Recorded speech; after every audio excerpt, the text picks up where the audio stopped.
After 2 days of driving 16 hours, we made it here to Lassen Volcanic National Park about 10 o'clock local time last night. It's a broke off mountain over there.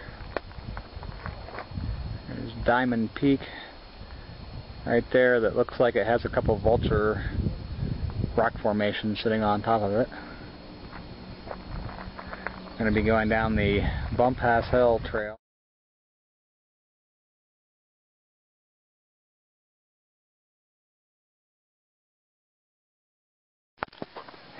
And we finally cross over the ridge and get our first views of Bumpass Hill.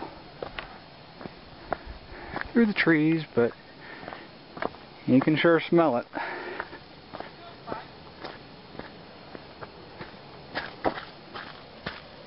There we go.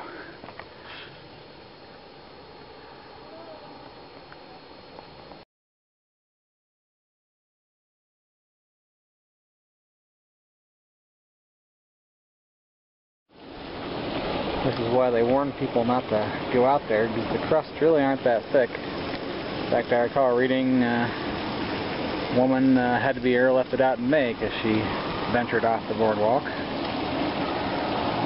Little boiling pots there, a nice pale yellow. A more vigorous one in the center out there.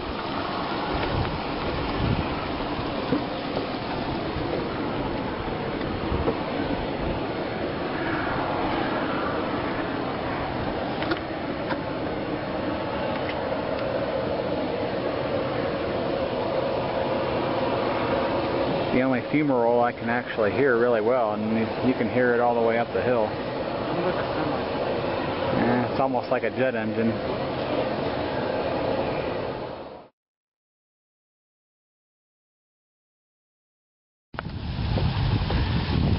I can see why Mr. Bumpass might have likened this place to hell.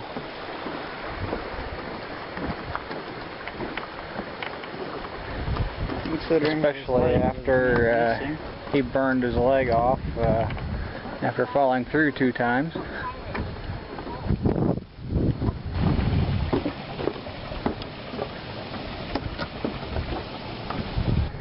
Trail goes up and over that ridge there and down the other side to get to Bumpass Hill.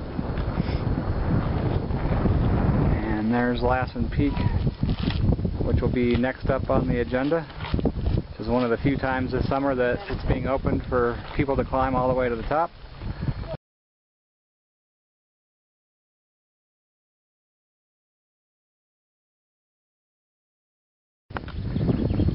Well, we started our ascent, coming to the first switchback.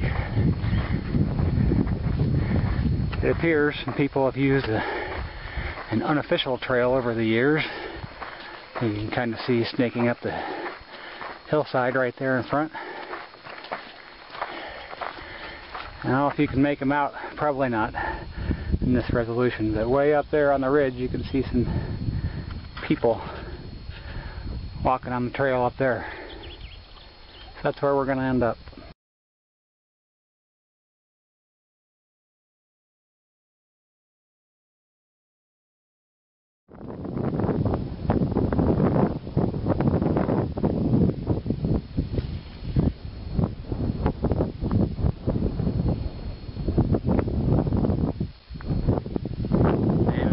Children out here skiing down the snowfields off Lassen Peak.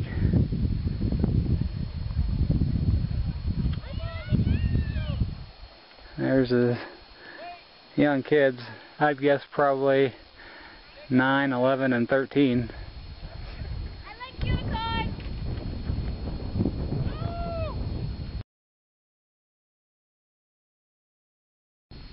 We're almost there. Here's the crater part of Lassen Peak, or at least the crater that remains.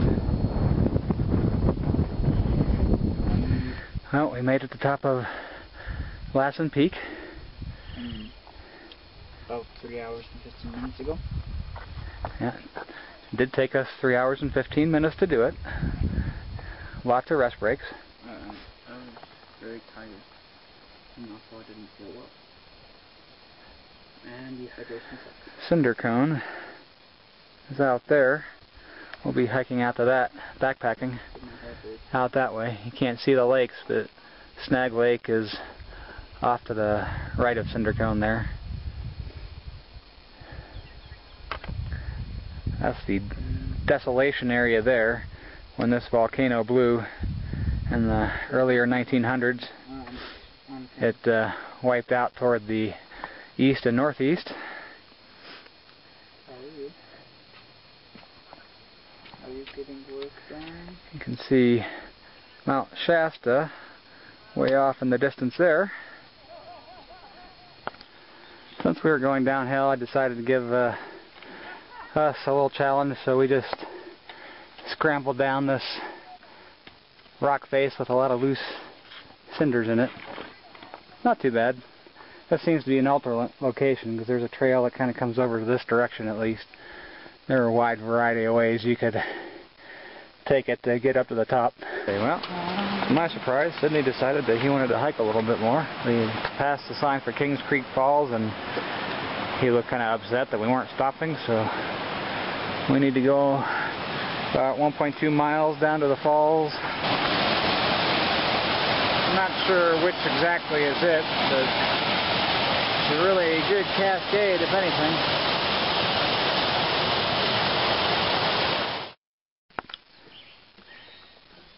Yeah, this is the marsh around the Summit Lake trailhead.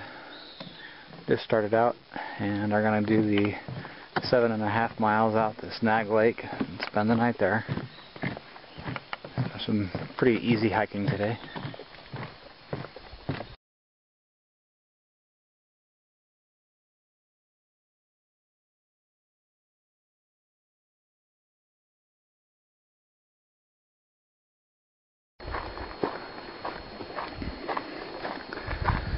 Trail just skirts along the northern edge of the Upper Twin Lake, but aren't any campsites on this side at least.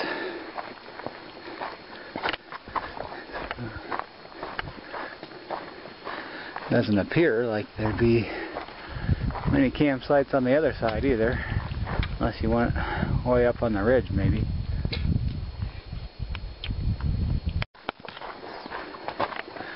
Trail then follows a very small drainage. It's not running. It's got water in it, but it's pretty stagnant. It comes down to Lower Twin Lake.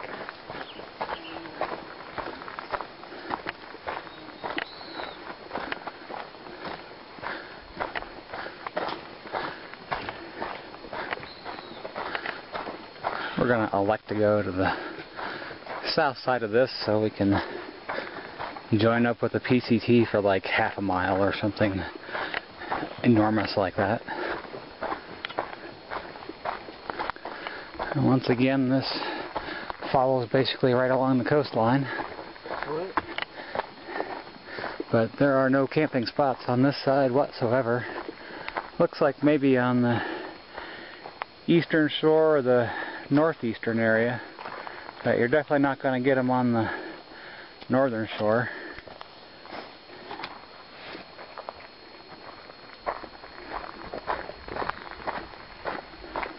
And I spoke a little too soon. It looks like there would be a nice site right there as you come into the southeast corner of the lake. On the duck.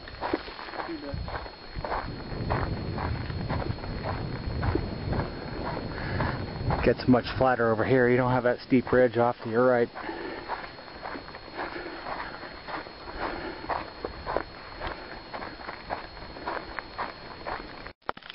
Well, we've now joined up with our little section of the PCT here, 3 miles to Snag Lake.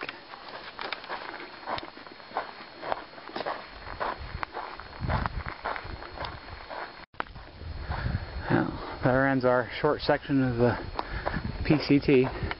It continues off the north here. You can tell this area had a fire, mostly a ground fire at one point. trees didn't burn very far up, but all around the trunks near the bottom have got the black charring.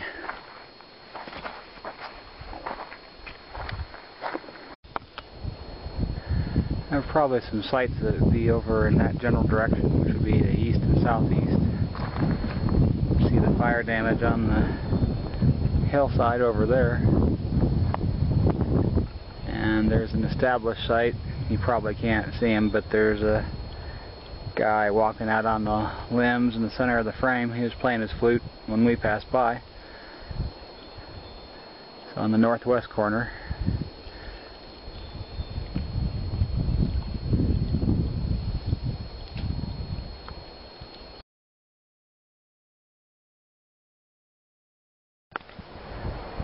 Now, tomorrow we'll be coming down that trail right there, back through here, but today we're off this direction there, about 2 miles to Snag Lake.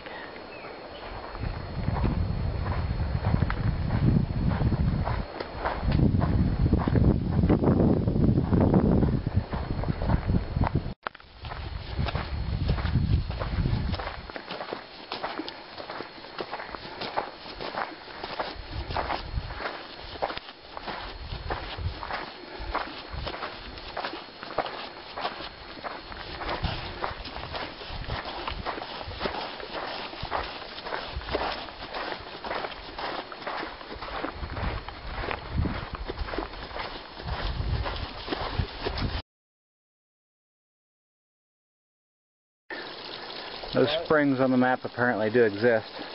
Right before you get to Snag Lake, the trail crosses this nice little stream.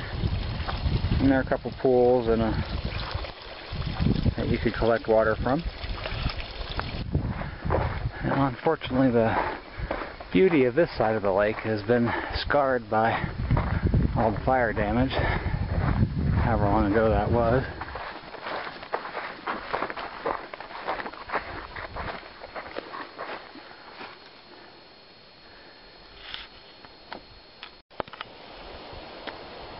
Get a nice view of the fantastic lava beds on the other side of Snag Lake, on the north side there. And right over there is Cinder Cone. You can see the top of it right out there.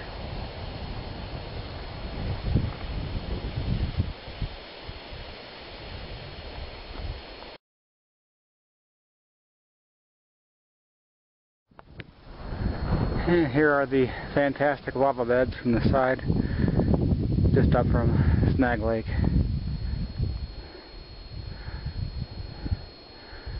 I'd say they're 50 to 75 feet high.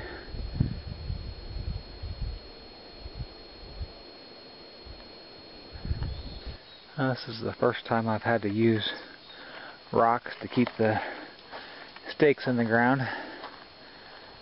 but pretty loose sandy soil here. But this peninsula on Snag Lake is by far the best place to camp on the west side. I'd gone all the way up to the lava beds and back, scoping out any other areas, and there might have been one that you could possibly make, but nowhere near as flat.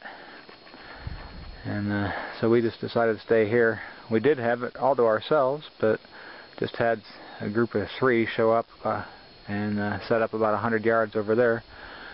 But I still think this will probably be the quietest 4th of July that I've ever had, that I can remember. And I certainly won't miss the fireworks going off incessantly in our neighborhood. And we're getting more firearms. And we're getting ready to play a game of Go Fish.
probably doesn't look as big on video as it is. I think it's something like a 700 or so foot climb.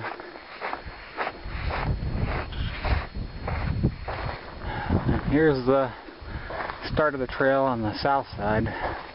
And it goes up. Pretty much just goes all the way up that way and then around the other side. Just kind of wraps up. No switchbacks to speak of as far as I can recall. Sid's gonna stay down here and guard the fort. It's very windy up here actually.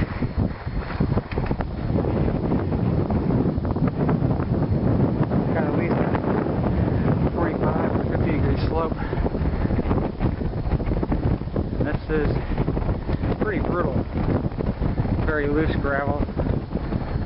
Going straight up there. No switchbacks.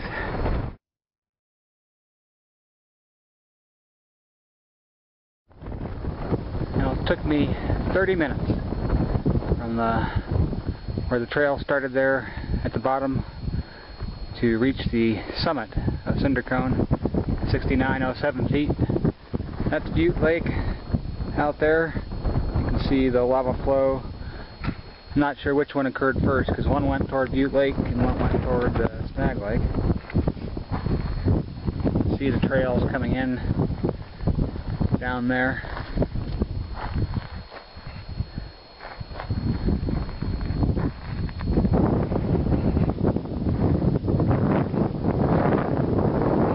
Mount Lassen Peak.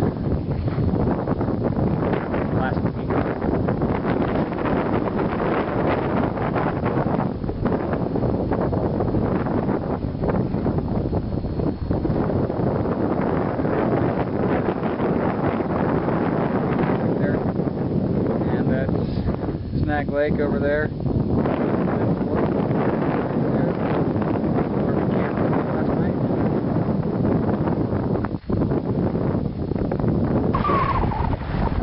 Very stiff winds on top of the Cinder Cone here. I'd say probably gusts of at least 45, maybe even 50 miles an hour. But beautiful view from up here. Not a cloud in the sky.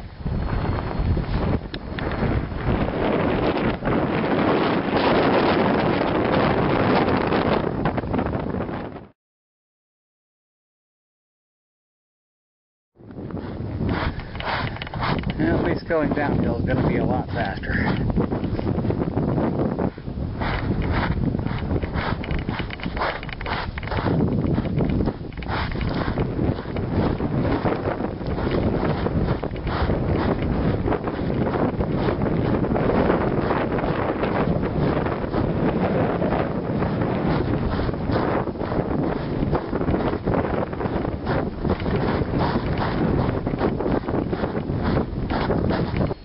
Made it down from the top of Cinder Cone in probably less than 10 minutes, but running down there, sure, and I can feel it. Lots of debris. But it was fun. Had a blast. Very windy, but it was fun coming down, that's for sure.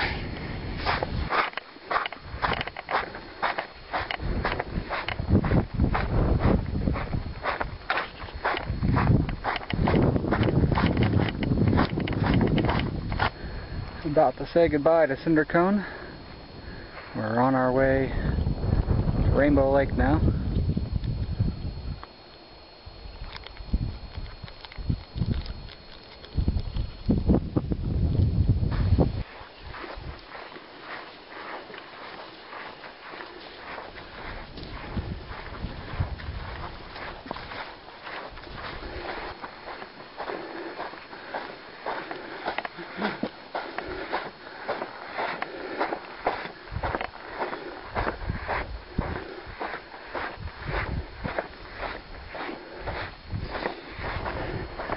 Unfortunately, most of the forest has been burned to one degree or another. between Rainbow Lake, which you might just barely be able to see ahead, and Cinder Cone. So it's not as pretty or shaded as it might otherwise be. And the extensive sandy soil definitely cuts down on your normal travel time. At Upper Twin Lake, apparently this trail that heads off toward the south from the northwest corner of the lake leads to some camping areas, but I couldn't see where it connected in on the other side of the lake. So if you want to camp, looks like you go down there and come back out and then follow the trail back down that way. Now we're back to the parking lot. We elected to come out early, so the next day of our trip will be not so strenuous. And take it easy. Plus, I can go swimming in one of the lakes here and get a shower and whatnot, which we wouldn't have had time for tomorrow if we had waited.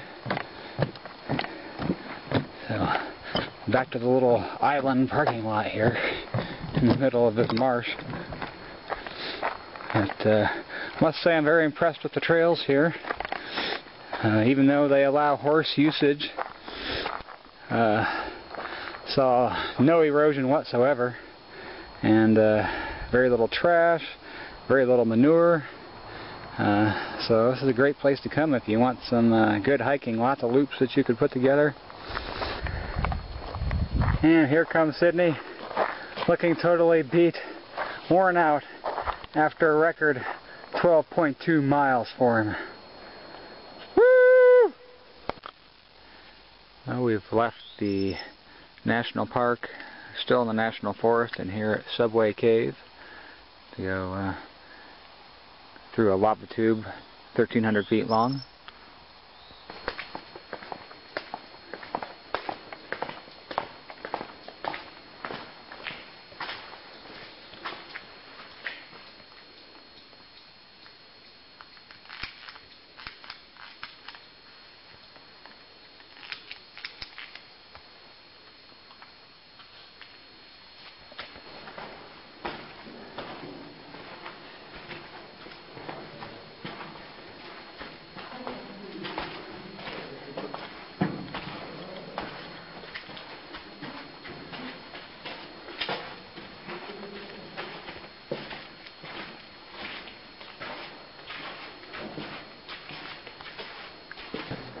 Probably can't tell, but there's light at the end of the tunnel.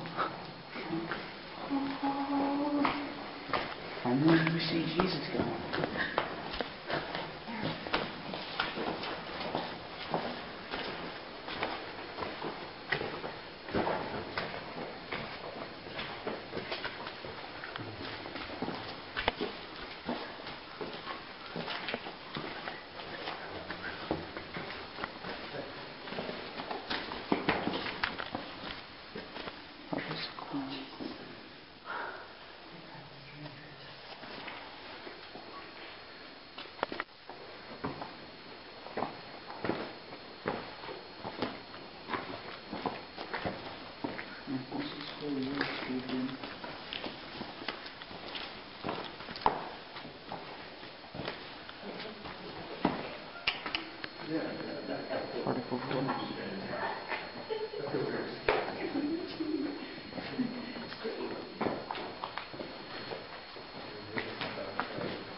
Looks like from the top